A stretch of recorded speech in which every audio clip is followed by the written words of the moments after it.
All right, guys. So I'm re-uploading this video because I had some audio issues. I was trying to remove the music track that was added to the PvP clips, but I couldn't figure it out. Long story short, I messed it up, which blew out your guys' apparent left eardrum. So, but that's not okay. So I'm gonna re-upload it. But it gives me an opportunity to tell you guys two things that I really wanted to mention that I didn't add in the first time. The first is going to be why it is the best build out there, man. Again, minus cheese builds and stuff that's not working properly, which will get fixed. If you add the rune glass that I recommend, if you do all the harnessing, and with the Azoth conductor pants with this build, you will be doing 35% more damage uh, the whole time. You know, granted, the fire staff is only doing, I think it's 60% void damage. So that's more like probably closer to like 30%. But you will be doing that the whole time. And when you proc the abyss, when you're below 50% mana, that's an additional 15% damage. That's 50% bonus damage right there. I truly believe that this build does more damage than a light equip load with the Azoth conductor pants, harnessing, abyss, rune glass, all that stuff.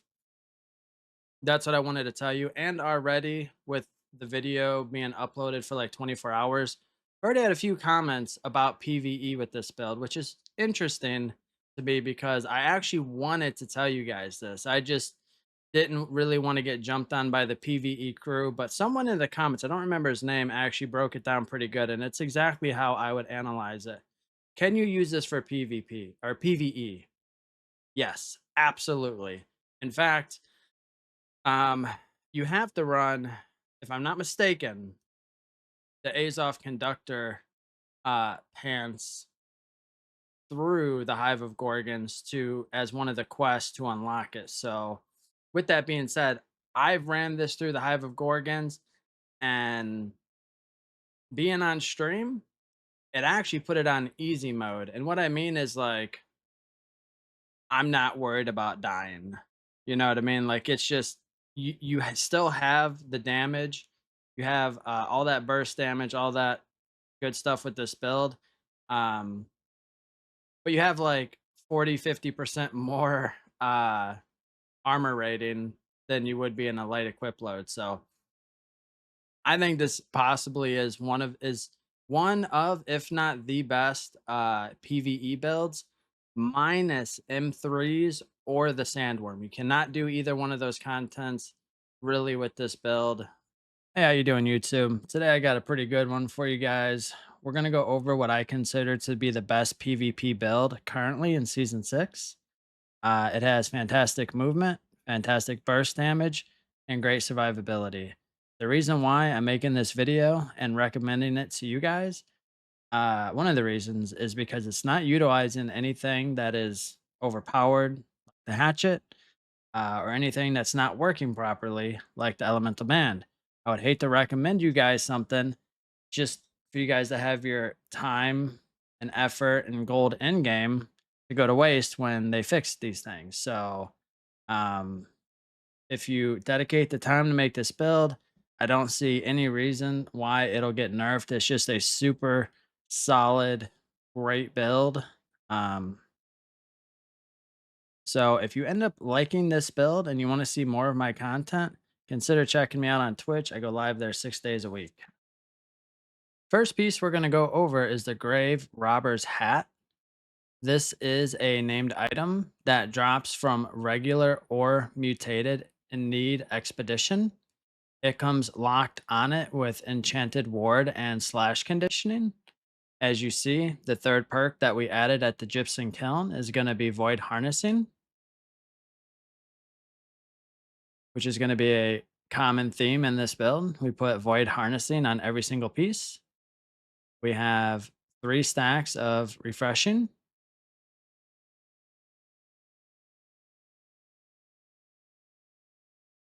The next piece we're going to go over is the heavy chest piece.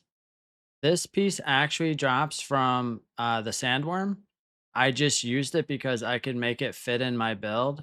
But as you can see on the screen, it says the other two pieces that you can utilize is either the heavy Azoth crystal chest piece or the Frigid Dawn, which drops from Glacial Tarn mutated.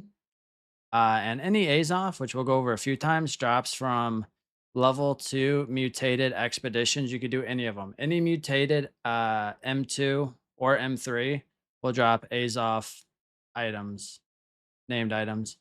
And here we go. So the next piece is going to be medium Azoth crystal gloves. We have on it enchanted ward, refreshing, and void harnessing. So this, as I just stated, drops from any mutated level 2 or 3 expedition. And I didn't say it on the last one, but whatever piece you get for the chest piece that we just went over, put void harnessing. You want 5 stacks of void harnessing on this build to maximize damage. And the armor artifact that we're going to use is the Azoth Conductors. This drops from the first boss on the Hive of Gorgon. And yes, I've been asked this so many times on stream. Can you still get artifacts that drop in the Hive of Gorgon after your first run? The answer is yes. That is pretty much the only thing you can get after your first time clearing the Hive of Gorgon for that week. We put Void Harnessing on the pants because this is all we're going to use these pants for. I feel like they were made pretty specifically for using the Abyss, in my opinion. So the next piece is going to be the Azoth Crystal Boots. These are medium. Another named Azoth Crystal item. These armors are so good because they come with Enchanted Ward and Refreshing locked on them. Two very, very good perks. As you see again, we put Void Harnessing on it. Drops from any mutated 2 or 3 expedition.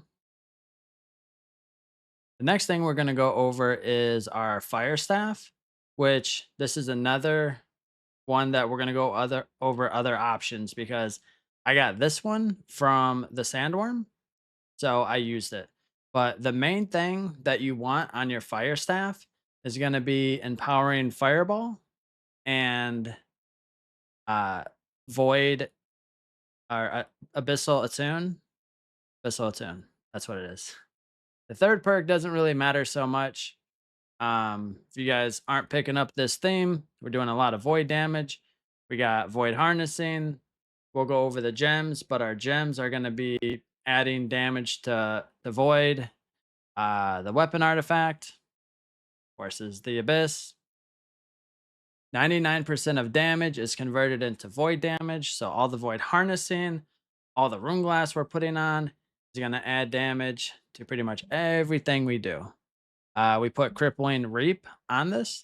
Yes, I know that we could have put a gem slot on here to, maximize more damage, but this build does fantastic damage. Crippling Reap is fantastic for PvP. It slows those guys trying to get away from you.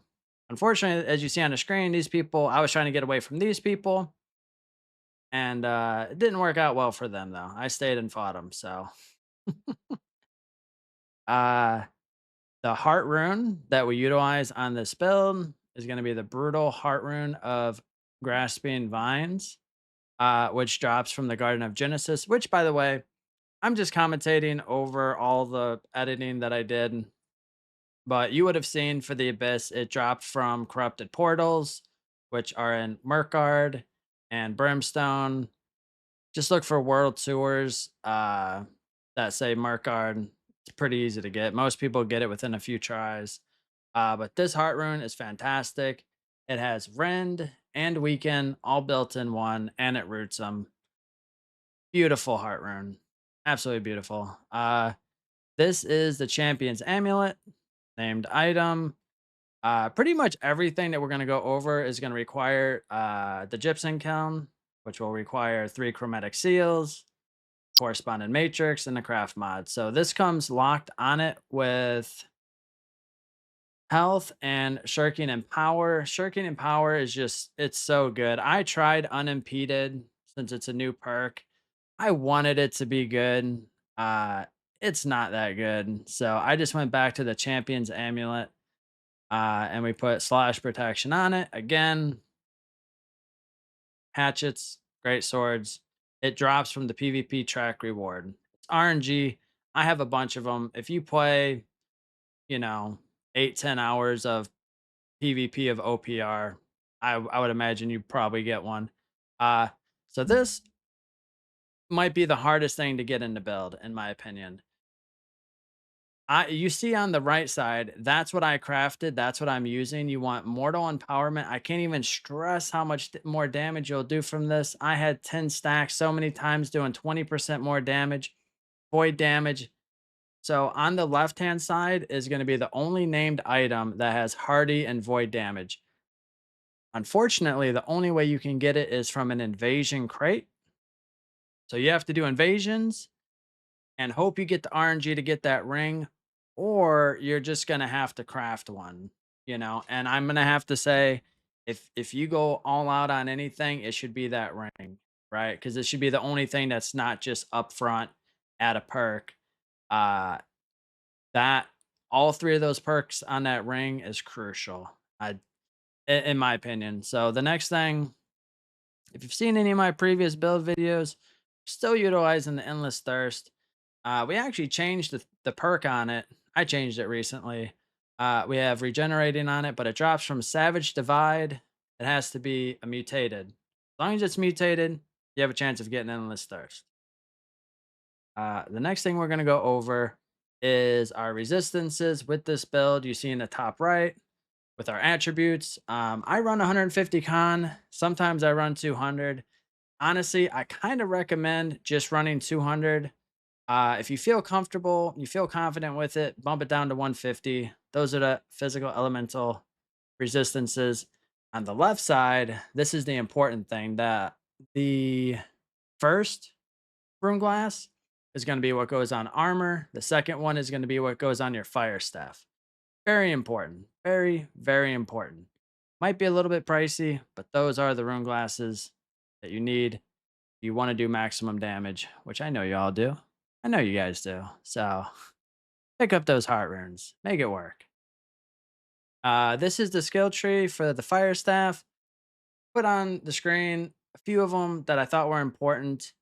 At the end of the day, whatever build you're using, know your tree. Know what the perks do. Know why you're doing the things you're doing. I put some of the things on there. So the top one shows you something you do not want.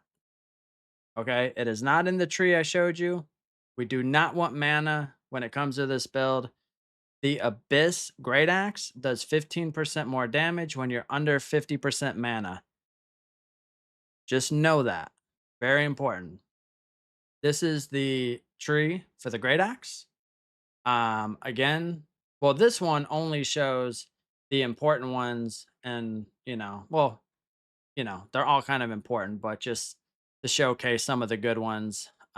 Just know your build, go through the tree, read them, understand it, know why you do the things you do. Your life will be better. You'll do more damage, you'll get more kills. Uh, it's good. Next thing we're going to go over is the consumables that you're going to need when you go into any PvP activity. You're going to want Desert Sunrise. Reduces the duration of dots damage over time by 17.5% for 40 minutes. That's huge. A lot of weapons, a big chunk of their damage is going to be from dots. We utilize the rabbit seasoned vegetables. It is the cheapest 48 attribute food, hearty meals, honing stones. And then you see my hotbar, my potions. That is what I recommend you run during OPR. As it said on the screen before, you can switch the Zephyr Cakes for gemstone dust. Probably advisable. Either one will work. Now on the top of the screen, it's there for you to read. The combo for the build is pretty simple. Basic combo for the build. Use Fireball, Pillar Fire, then Burnout. For the enemy, pull out the Great Axe, use Reap, will slow enemy, then Maelstrom, light attack or heavy attack to root the enemy. Use charge to gap close for extra damage. Follow up with a quick light attack if needed. Use the fire staff abilities as soon as they're off cooldown because you want to be below that 50% mana threshold to get that extra 15% damage while you're using your abyss. So that is the build. That's everything I thought you guys need to know. If you guys enjoyed the video, man, like and subscribe to my YouTube channel. You guys are fantastic. My last video I put out, you guys pushed me over 1,000 subs, and I really appreciate it. So if you want to continue to see more of these videos, if you're new here to the Noble Duelist community, drop a like, subscribe to my YouTube channel. But most importantly, you guys know the deal. Check me out on Twitch. I go live there 6 days a week. I've been streaming New World past 8, maybe 9 months. All I've been doing. So if you guys enjoyed it, check me out there. I appreciate you guys. Hope you guys have a wonderful day. And I'll catch you on the next one. See you guys. Peace.